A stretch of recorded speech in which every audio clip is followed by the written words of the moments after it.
This episode discusses topics related to mental health, including anxiety, depression, episodes of panic attacks, and eating disorders, among others. If you find such topics triggering, please listen carefully or skip this episode. The views and stories shared in this episode are based on personal experiences and are not meant to replace professional medical or mental health advice. If you or someone you know is struggling, we encourage you to seek help from a licensed mental health professional. This episode features a personal story about mental health. Everyone's journey is different, and what works for one person may not work for another. The whole idea behind this podcast was to be an unofficial guide in your 20s. As we both are going through this period in life, we thought that our experience would serve as an example of what being in your 20s looks like. In the process of brainstorming topics for this episode, we decided that it was very important for us to discuss the good and the bad, the pretty and the ugly. Because that is what life is about, right? So, in this episode, we would like to share with you an intimate conversation with a friend of mine. Her name's Elsa. She is my former teammate and one of my closest friends. We clicked since day one, but our bond got stronger when she asked me for help when she started struggling with her mental health. Today, Elsa will share her story and we'll talk about how important it is to ask for help. Let's get going.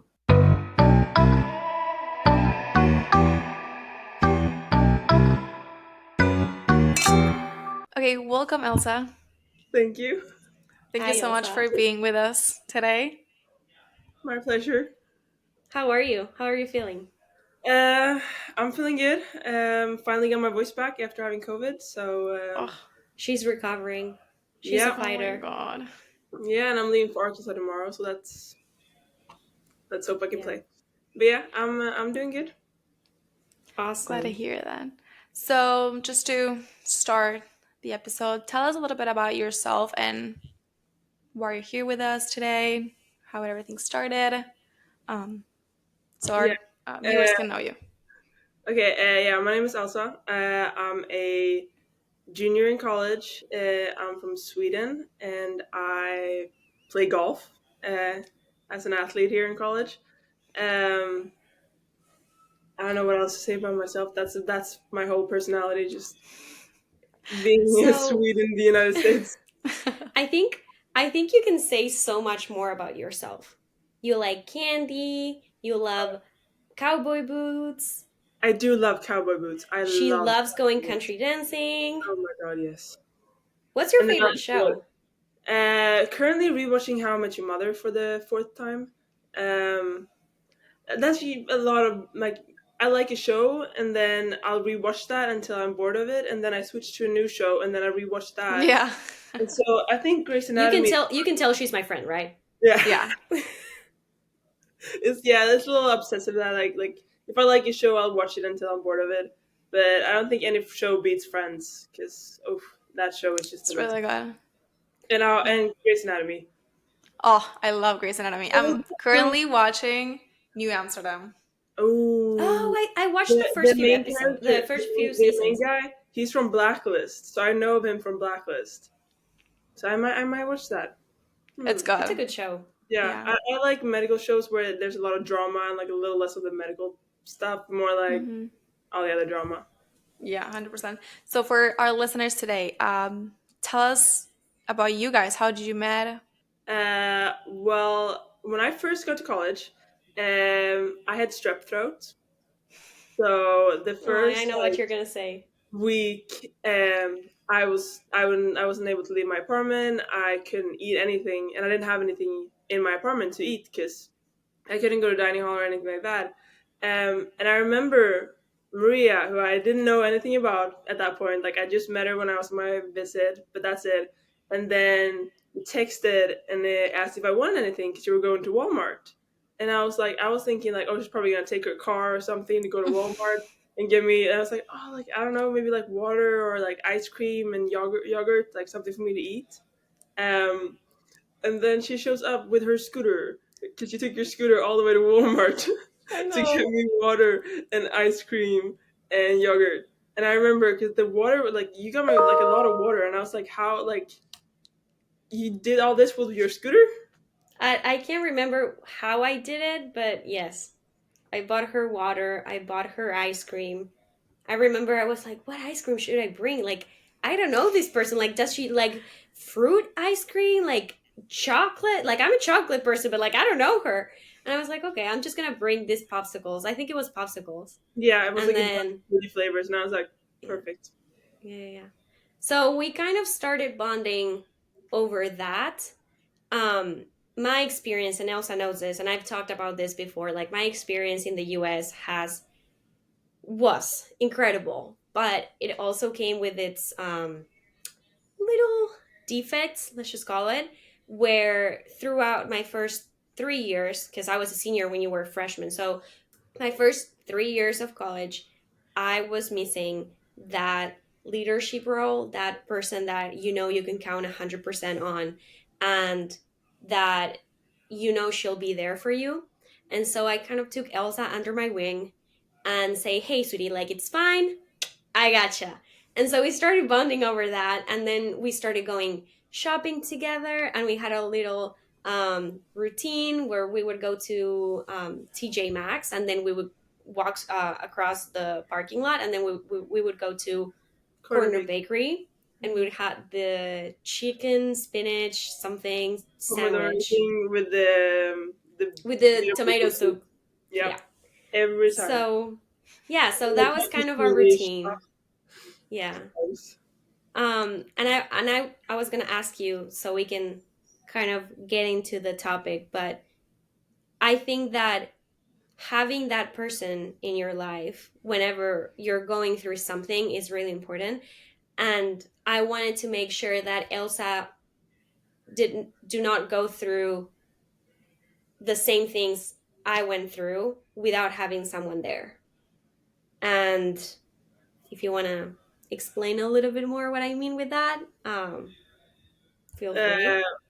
well, yeah. So my freshman year didn't. I mean, looking back at it, I say like it's the best and the worst time of my life, because I had a lot of good moments, like going to the mall with you, amazing. Like studying with my chemistry friends, fantastic, and like going out and stuff. Be like all the fun stuff. Uh, but then also, like going from playing golf back home, where I just played for myself. Like my parents never put any pressure on me whatsoever. Like my mom was more like, "Hey, there's a tournament. Do you want to play it?" And I was like, "Yeah, sure." And so I played for fun. Like it had no pressure whatsoever. And then I get here, and all of a sudden, I'm playing for a team. I'm playing for a coach who's expecting a lot of me, and then I'm playing for a whole school. Like I want to make everybody proud, and so I was feeling a lot of pressure from just like I have to be perfect. And I am like a perfectionist, but it kind of just like leveled up with being more like mad at myself. So yeah, I started getting really pissed at myself on the golf course, um, which resulted in some very bad behaviors, um, which I'm not very proud of. But yeah, Could you imagine yourself having gone through those things without the support system that you had with, well, I call her Cande, but I know that you yeah, can no, call her Maria. But You maybe can say that. Cande. She understands. okay, without Cande. I don't think so. I remember very clearly because she was always in the library doing her tutoring, and there weren't a lot of people going to the tutoring, so she would get paid to hang out with me in the library. And so I would just like, and this was like while it'd been going on for a while, like towards the end of the semester, and so I was just like sitting there, and I was just like in like a spiral, bad thoughts Hmm. over and over again, and I kept like, I need to do something, like I don't know what to do. And then I remember you gave me your Tinder. You were like, here, do this, like just like distracting Elsa, myself. you're outing me in front of everyone. Yes, guys, Cande, dates people. He's a normal No, no, human no. I don't. being, or used I to, if you had want to tell. used to have Tinder, and that's a whole different conversation because you both know why I had that. That's Yeah, a complete different conversation for another episode. We're not gonna get into that. but I feel like Moving on. you downloaded it, and I had something to distract myself from. Yes, I And did like, that for you. yeah, and we kept like you, because at first I was like, why are you asking me for help with your finance homework? And I was like, maybe you just like wanted to, I don't know, get help. I don't know what I could have offered you, or just like a way to do something else, think about something else, distract myself. And so just those things, like, I don't know, I feel like that really really helped. Mm-hmm. Um, and then just having someone to talk to about it. I mean, I wasn't very talkative about it. I didn't really feel like opening it up. It took a lot. I don't Mm-hmm. even know if I actually like. No, it was you. You asked me about it. We talked about this the other day. You asked me when we were going to the mall about it, and I wasn't really like, hey, yeah. So I've been hurting myself. Like I didn't want to like say it out loud because then it would become like real. Um, but I think in the back of my head, I was able to process it better, knowing that I had like people behind me to support me. Um, yeah, so I feel like that helped a lot. Yeah, I feel like sometimes saying it out loud makes it even more real and puts you in a very vulnerable position of like, oh my God, what are people going to think about me? Or are they going to judge me? Or like, I'm not that kind of person. And there's a lot of stigma about actually facing it and talking and saying it out loud. So, what do you think are like some of the key challenges that you faced during that time of like, should I talk? Should I like keep this to myself?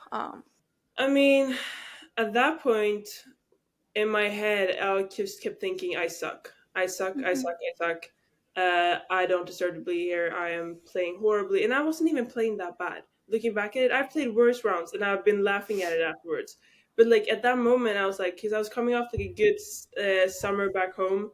And I think I averaged like a 75 something. So I was like, I was playing like at a good level, and so I was like, and then Missouri was fine, and then the second tournament, don't remember which time that was, but I think I shot like a 77, and I was like, I suck. They're gonna throw me out. I play like absolute shit. Like I don't deserve to be here. So it was just like a lot of self hatred. Like I wasn't a big fan of myself at that point. Um, I feel like yeah, just the big change of going from my safety at home with my parents, my support system, and then going to a whole new place where at that point, at first I didn't know anybody.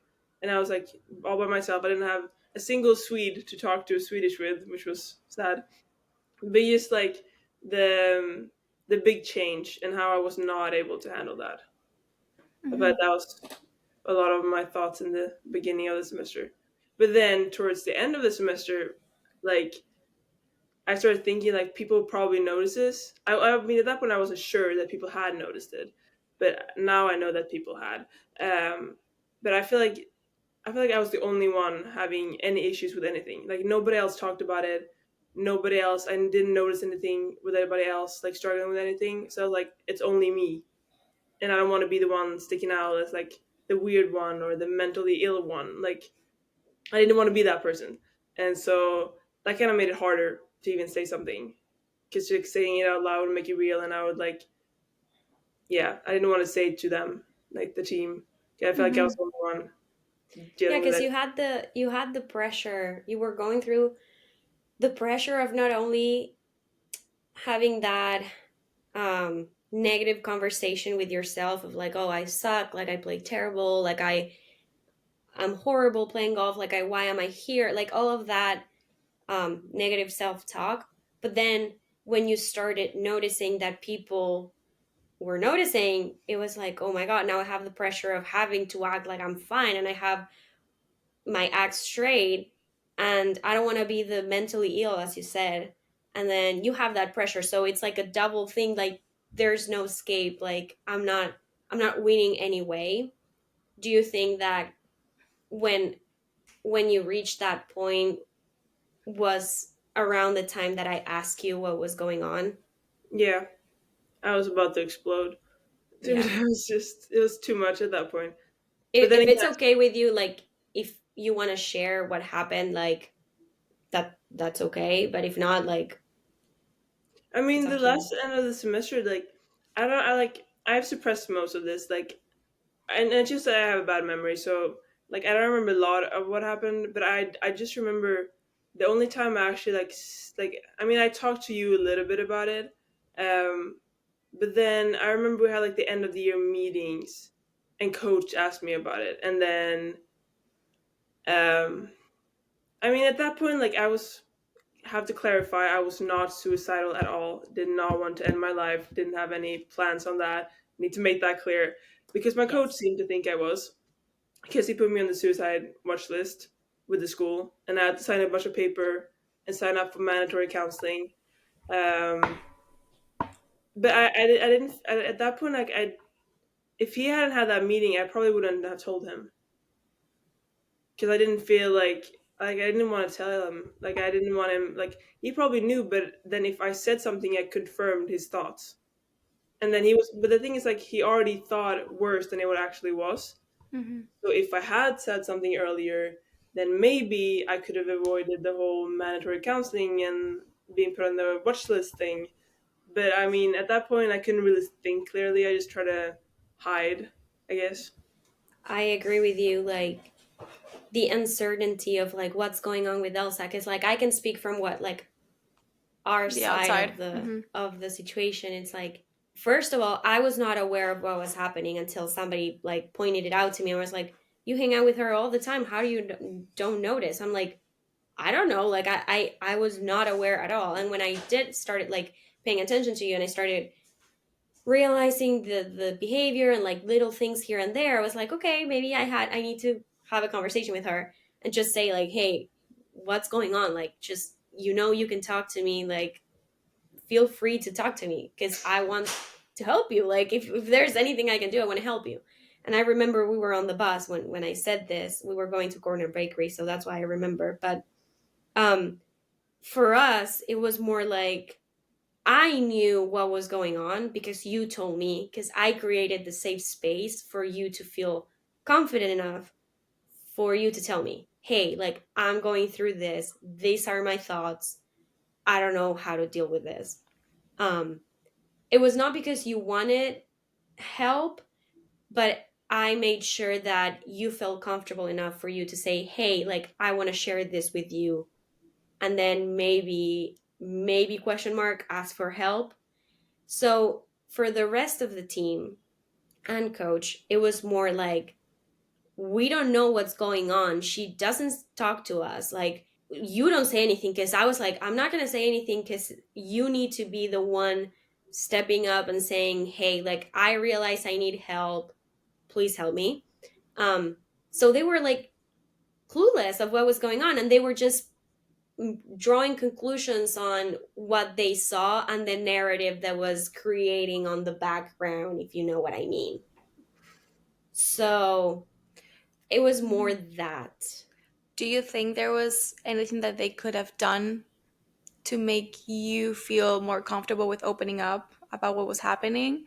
Or do you think it was just like an insecurity of like you not knowing what you were going through and not knowing how to like express yourself in a way that I not mean, make that commotion?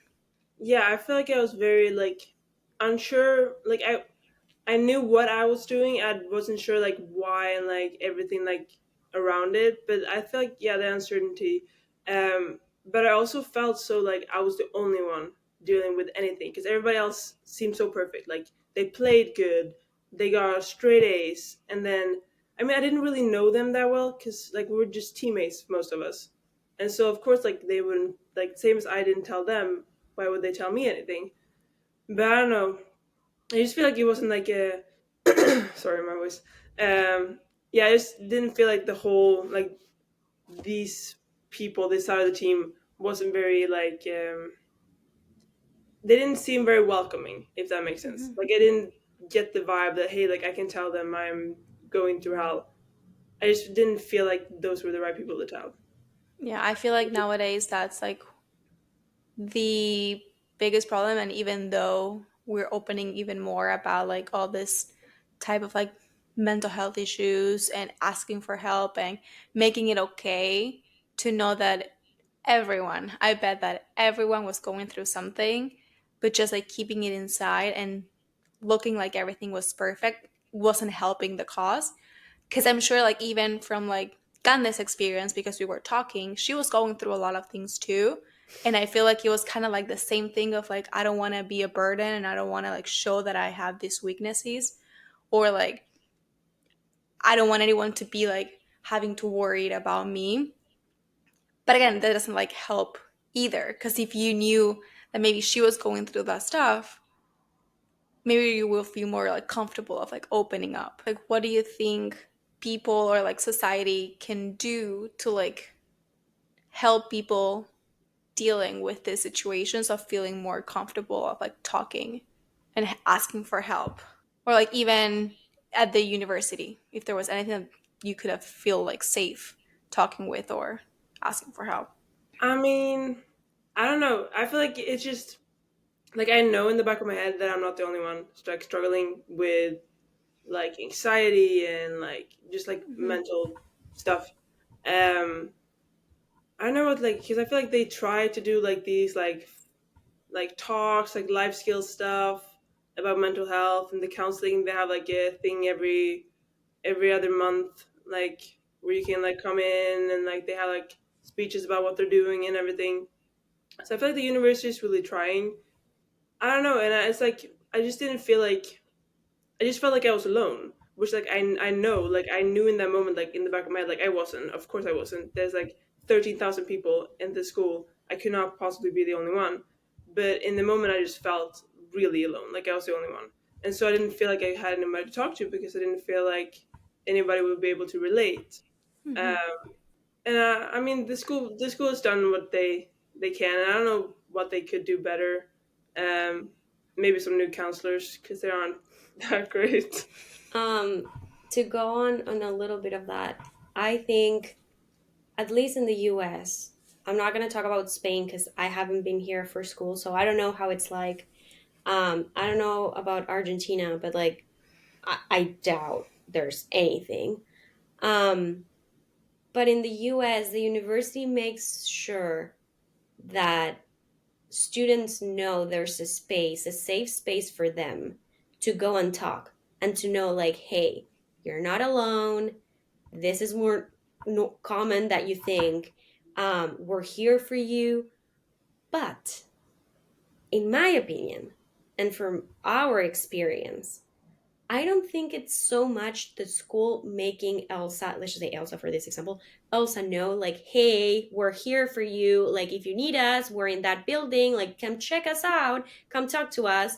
Every now and then we have a life skills event where we talk about anxiety and depression and how it's okay to feel this way. Like all of the right things. Yes, they're there. The resources are there. It's not so much about that, but more about, hey, I notice you're not doing great. If you want to talk, I'm here. So I think, for example, it's not that the team or the university didn't have the resources, or they were not caring enough to say, hey, Elsa, we're here. It was more like, hey, we're not paying attention. And I include myself because I was hanging out with Elsa every single day when this was happening, and I had no clue, zero clue. Because I don't know. I don't know. I wasn't paying attention until somebody brought it up.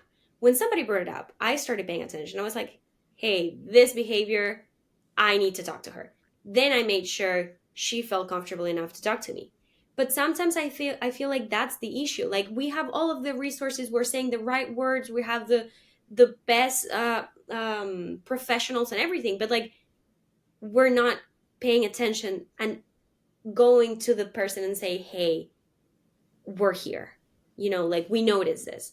Because most of the time, from my experience, people that go through this, it's not easy to accept help because it's not easy to accept that you're going through something, which is what happened to her.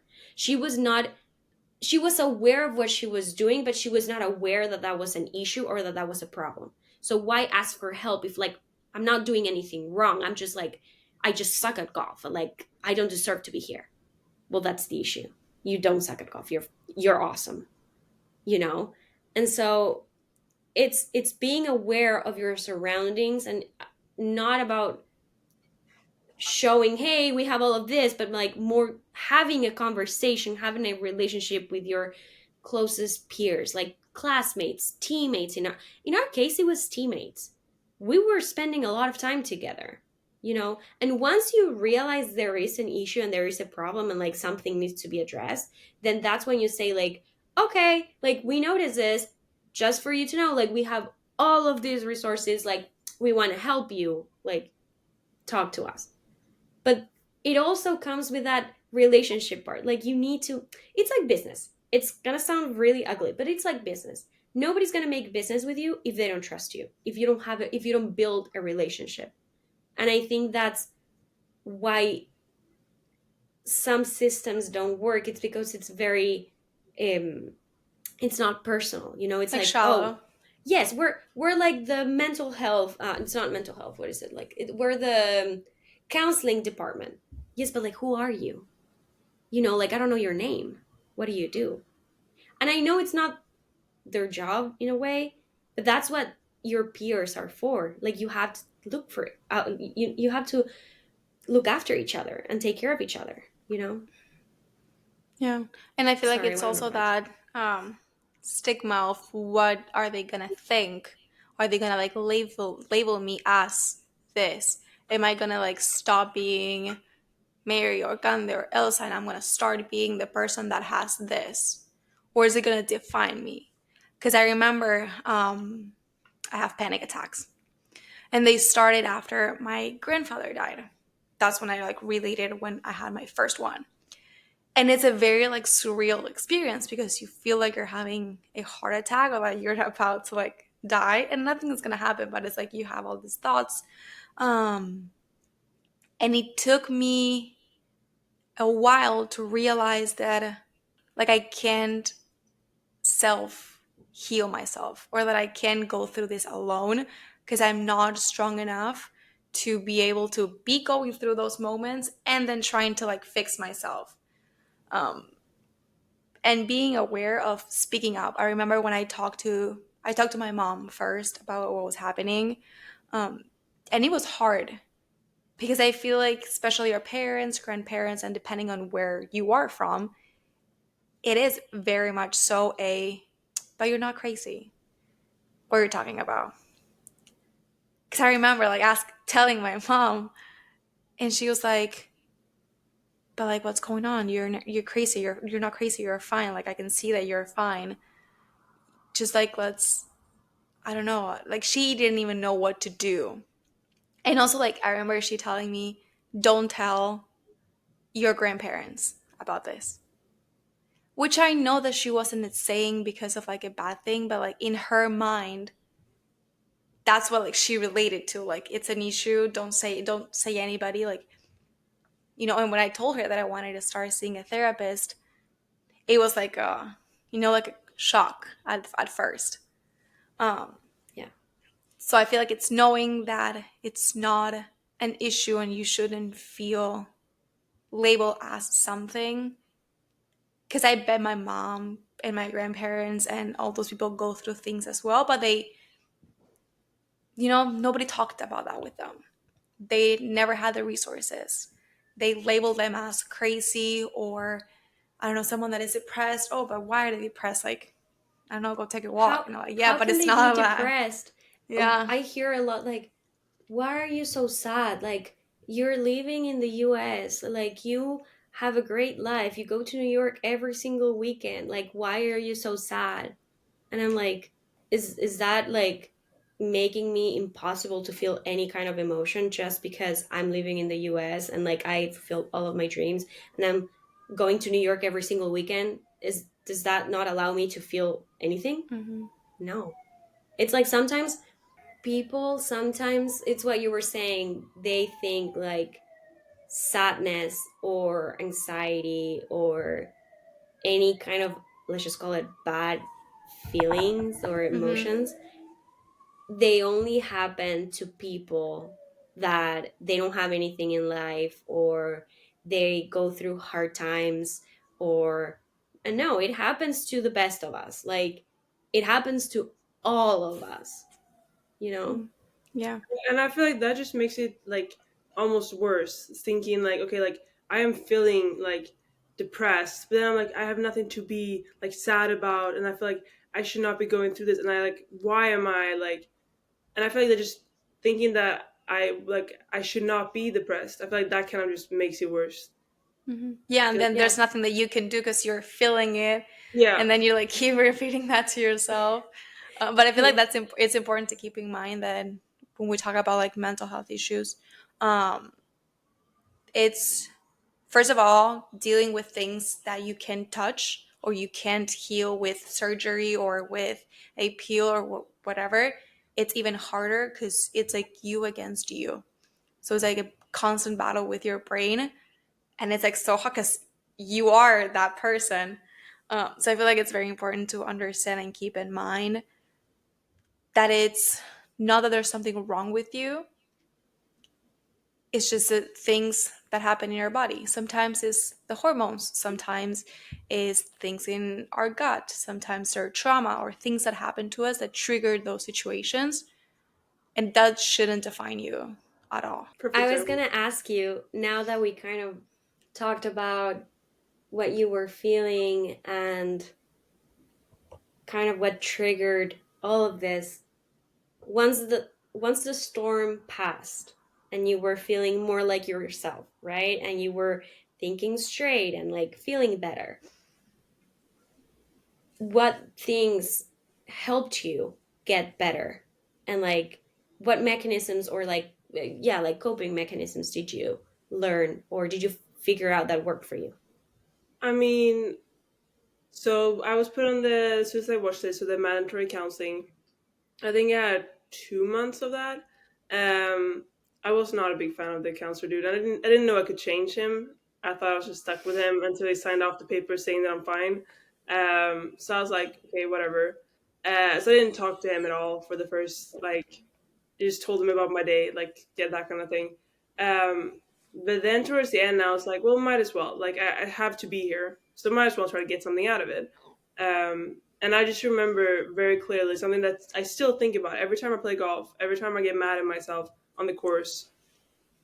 It's just like start counting clouds or start counting trees or just like something that's nothing to do with golf, and like have that thought between each shot to make sure like when I'm hitting the shot all I think about is golf, like, but then as soon as I've hit the shot and I'm gonna walk to my next shot, like no golf think, like just count clouds, count trees, sing a song.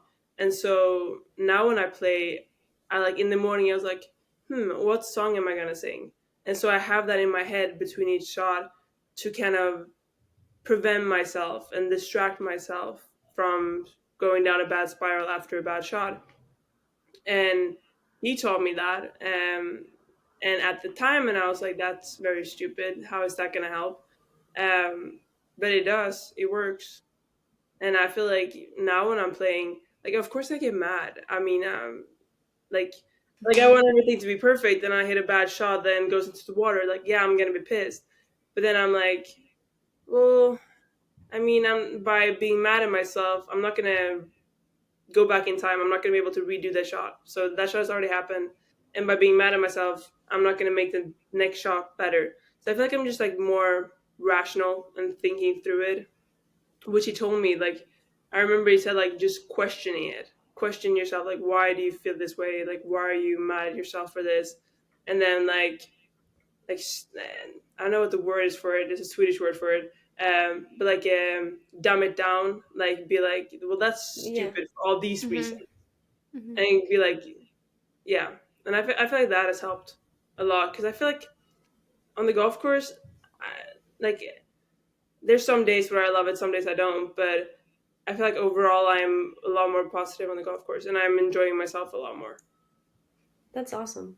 Kind of relating to what you said, like make it like dumb it down. Um, like I heard someone say, I can't remember who it was, but they were saying that 90 or 85 or 90% of the things that we think, like the outcomes that we think are going to happen, only 15% of that or 10% of that happens, right? And out of that 10%, only 2% fails. Or goes the wrong way. So that having that rational thought of like, okay, like this is not real, like, or not real, but like this is maybe not the way, like think about it this way, kind of like making it more rational, right? Hmm. Because at the end of the day, the brain is great and everything, but it has a talent to imagine scenarios and things that they will never happen. And you're like, how did you come up with brain? How did you come up with that? Honestly. Hmm. Um, I don't know. The brain is awesome. I'm not complaining. Yeah, and I feel like that's one of the things that counseling does. It helps you instead of like, okay, this is what you have to work on. This is what you have to do. Perfect. Go home. You're gonna be fine. No, it's like learning how to Yeah. cope and manage the irrational thinking, the fears, the those untruthful scenarios that come up. And like you were doing, also that's like great, those utilizing those strategies and putting them into practice to help yourself when you are alone or you're not on therapy, or you're having one of those moments and you need to get out of that mental space. And something that is very important is, I feel like, having that support system, and the support system knowing what to do in that moment.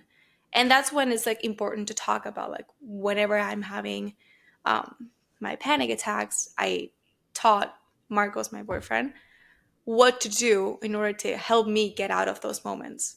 Because sometimes I can move or I can talk, so I need someone else to like intervene and be like, hey, it's fine, we're here, breathe with me, let's look at where are we, where are you wearing, count to 10. um and I feel like that's very important for everyone else to know and like learn and do their research onto like, okay, how can I help, even if it's like talking about something else, or I don't know, because a lot of times we don't know what's happening to us, so we don't need someone else asking what's wrong with us. Just be there and it's gonna go through. Um, I want to touch on something that we haven't discussed yet, but you also went through something on this, like in the spring later on, after you started dealing with all of this, and then you started going to counseling. You found yourself in another storm. If you want to talk a little bit about that. Yeah, I guess I just switch mental issues. I don't know. But no, it just started as I got food poisoning in dining hall. And I did not eat for like a week, and I couldn't keep it down. Like I was sick.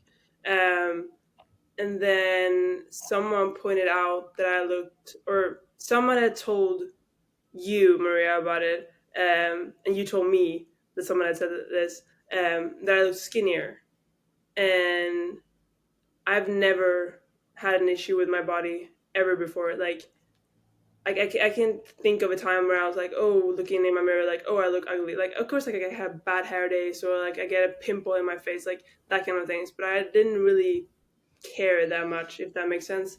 And so when I heard that someone commented that I look skinnier after not eating for a week, that kind of just like lit a light in my head, being like, oh, so if I don't eat, then I'll look skinny, and then I'll be beautiful.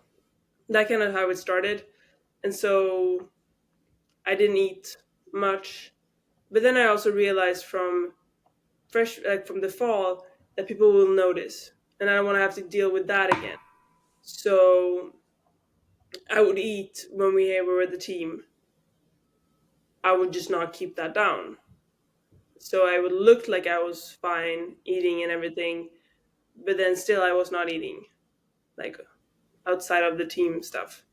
But yeah, it was just that when someone had commented that I looked skinnier from not eating, and I didn't think about it. I was still like feeling really nauseous from like, and so I didn't even care about how I looked. But all of a sudden, that's all I could think about. Like it went from 0 to 100, and I connected like being skinny with like having a good life or something. I'm not even sure what my thought process was. All I knew that I was like, okay, don't eat, be skinny, be happy, sort of. I mean, that did not work out as I had thought, but Mhm. yeah. Yeah, I feel like nowadays it's what most of girls our age, older and younger, are like constantly thinking of because of, I'm gonna sound like cliche, but like social media, Yeah, and like influencers and this whole like healthy life, which at the end of the day, it's not so healthy because we are all built different and we all eat different amount of calories, need different amount of foods. Um, so I feel like that doesn't help at all. And just hearing that someone pointed out that, like, you would never point out to a person that they're fat. So no, why would you point out that someone is skinnier? Because you don't know what that person is going through to be that skinny, that fat, whatever it's happening in their life. Yeah, I can't remember who mentioned that. oh, I do. I just didn't want to say the name. Oh, don't say it. Then you can tell me later. But what I was gonna say is that I went through some. I'm not gonna talk about me. I promise you. I went through something similar, and you know the story, Elsa. I'm not gonna talk about it at all. I'm just gonna say that for some reason they were obsessed with my weight and my size to the point that they were making jokes about it. I know deep down they were coming out of pure concern and love and caring, and they wanted the best for me. I have zero doubts about that. The problem is that when it starts getting repetitive and it's something that you cannot change, because I promise you guys, they both know my eating habits are far from dieting. Um, so I didn't know how to fix that situation because this is just me. I'm just tiny, like deal with it. Um, so when somebody, whoever that was, made this comment, I told Elsa, not out of gossiping, but more out of the concern of like, hey, I've been through that. I know what you just went through. Like, this is not something we need to deal with either. Like, this shouldn't be a problem at all. So if you do look skinnier, like, what's going on? Like, let's address it right now because Mm-hmm. this is not something that it's gonna become a topic of conversation at all. It was me trying to protect you from going through what I went through, kind of. And in my perspective, I never thought that that could be triggering because I never experienced that. Like I never knew anybody that would have an eating disorder or like that those type of comments they would affect them um in that particular way. So I was trying more to protect you. Knowing then what I know now, maybe I would have approached the situation differently 100%. But this is something that I agree with you, social media and like what you just said, like you associate being skinny with being happy. Like why is that? Like I don't I'm skinny and I've been through periods of life that I was not happy at all. But we just create this because we're showing off like cute bikini pictures on Instagram in Positano or I don't know, like, oh look, like I bought a new pair of jeans and then you go to the mall and then the jeans don't fit and you're like, why it doesn't fit like that? And so I don't know, I'm just rambling now. But Yeah, I feel like it's yes, just that was a our shitty comment. words. I feel like, Yes. yeah, watching our words and what we say and like the way that we label things. I follow a lot of YouTubers or people in TikTok, that they post what they eat usually, and it infuriates me the fact that they like label it as healthy. Yes. Come with me to make a healthy dinner. Okay, it's healthy for you, but like I don't know if I see it as healthy or I don't know if I need to eat more or like, it's like just putting a label on something that is very personal. And that is triggering, honestly, for everyone. What you just said about the YouTube video, you know what I remembered? When I was 14 years old, I used to watch the Victoria's Secret fashion show videos. right? And I was obsessed. And I was like, I want to be like that. And so I used to watch this one of the angels. She had a YouTube channel, and she would make the what I eat the day before the Victoria's Secret fashion show. And it was basically nothing. And I was like, oh my God, like I have to do that. Like I'm way too fat. And I look at pictures and I'm like, you're not fat. You don't even have a brain. Like, how are you not thinking straight? So, yeah, I don't know. I just feel like we've been fed a lot of information labeled as healthy, as you said, as the new eating habits and like the trends and the keto diet and the fasting diet and Oh like yeah, the intermittent fasting. yeah. And I'm not saying that it's good or bad. I'm not a nutritionist. Like I have zero authority to tell you like you should do it, you shouldn't do it. Like saying it that it works for me, so it's the health, like no. It works for you. Like take it, like to your discretion, but it's healthy for me. It works for me. It might not work for you. You should consult a doctor. Yeah. Yeah, I don't Mhm. know. I hated it when this happened about people commenting on my body, and it was the opposite of what you think, because when we think about eating disorders and when we think about people judging and criticizing you for your size, you usually think, or the most cases it's like, oh, somebody's fat and they're not eating right and they don't take care of themselves, and so that's why they're fat, and so we're telling them like you should take care of yourself, and then this is not healthy for you. And for us it happened the other way around. It was like you look too skinny, and then that triggers you to say like, what am I doing wrong? And then it's another layer of pressure on like I have to do this the right way, when it Mhm. should be a natural thing of like this is like literally instinct, like you're hungry, you eat. You know Yeah, what I mean? yeah.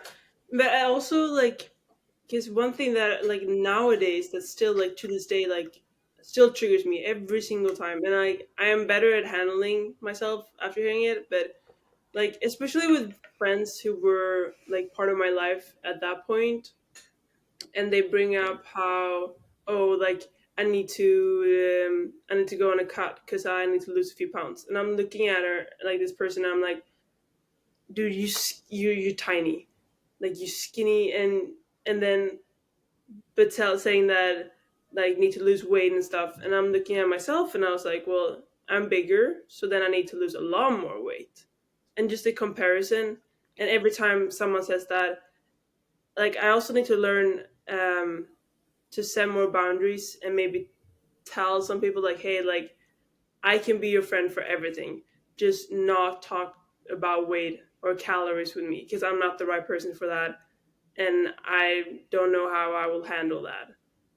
But just like someone bringing that up, and then I start comparing myself, and Mhm. it, yeah, doesn't Yeah. work out very well. And what did you do in order to like you're saying that now you can cope with it, and uh I'm guessing you're doing much better compared to that point. Like what did you do in order to get that help, or I go through that mean, moment?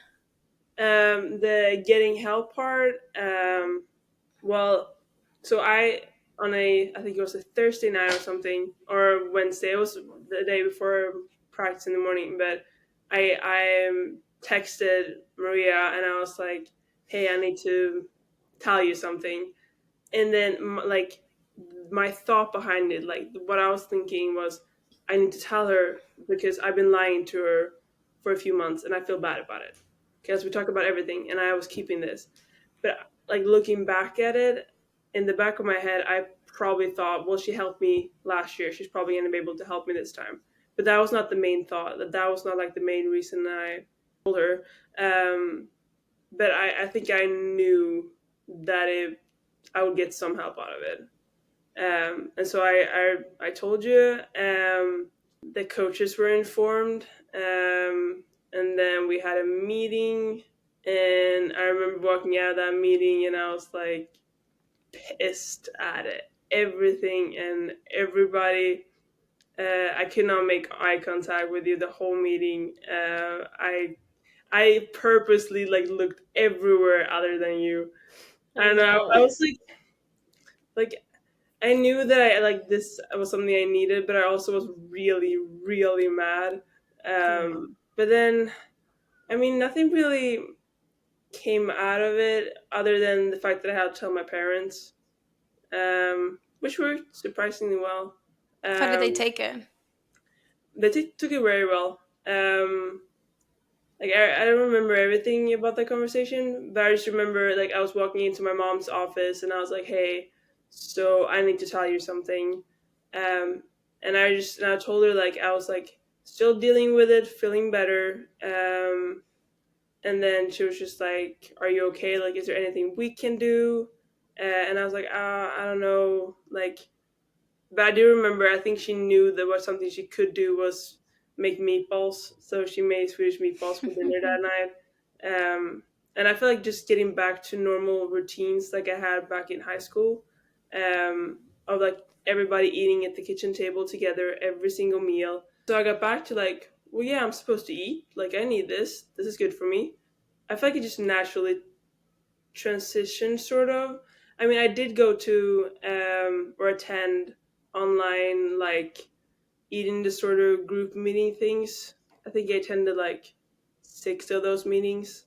That did not have the effect that I thought it was intended because there's a lot of old people, like a Mm. lot of like married and kids, and they were talking about like, yeah, I didn't eat all day today. It's a setback, and I was like you're like 45 and you're dealing with this. And at that point in my head, I was like, I don't want to deal with that when I'm 45. So I need to change something because I don't want to be in this meeting in like 20 years and talk about this Hmm. with some 20-year-old kid. Like, I don't know. I don't think that was the intention of me joining that meeting because I think it was supposed to be like for like younger people, but I think something got misplaced because I ended up with a bunch of 40-year-olds. It would have Um, been like more helpful to see other people your age reflected in that situation. Probably, yeah. For that, like, 'cause I think the intention was to like be able to have a safe space to talk about it, to share ideas, and like how to like cope. Like, oh, how are you doing this, and like what makes you feel better? Like, oh, maybe I can apply this to myself. But I think something went wrong because I ended up with a bunch of old people, and so that didn't really help in the way it was intended. But it made me feel like I don't want to be in this position anymore because I don't want to be like them, which is sad to say, but it kind of worked. Yeah, So my last question before we wrap up this episode is, if you have any, what advice would you give to someone that is currently going through what you went? I would say talk to someone. I mean, and don't feel the need to talk to a professional. Like that could be like the next step. But I feel like the first step is to say it out loud, whatever is going on, to make it like real, I guess, and like it really helps you like put it out there. Like yes, like I'm dealing with this, and like find someone. Doesn't have to be like whatever, whoever it is. Just find someone you trust, um, and just talk about it. Doesn't have to be like, oh, we have to do all this, this, and that. Just like talking about it. I feel like that helps a lot and makes it then easier to do the next step of like actually getting professional help. But the first step is definitely the hardest one. So find someone you can trust, and then yeah, talk about it. And there's no shame in it. And like knowing that, I mean, it's easier said than done because like I felt alone when I was dealing with it, but like keep reminding myself that like well there's still people out there struggling with this, not alone. But yeah, the first step is the hardest one, and so try to make it as easy as possible by talking to someone you really trust. And yeah, that worked for me. Well, thank you so much for sharing your story and feeling comfortable enough to talk to us and the people. Um, and yeah, maybe no Yeah, sé if you want to say like something. always. Well, thank you very much, Elsa, for, like you kind of said, being with us. It's very important to talk about these things. It's hard. Um, but to anybody hearing or watching us this episode, know that you're not alone, that there's a lot of help out there, that you're not the only person going through this. So, no shame in talking, no shame in asking for help. Um, and yeah, knowing that it's important to talk about these things. So, thank you so much for being here. Thank you, Kande, for also being here. Thank you. Thank you, sweetie. You're welcome. Okay. Bye, everyone. Bye.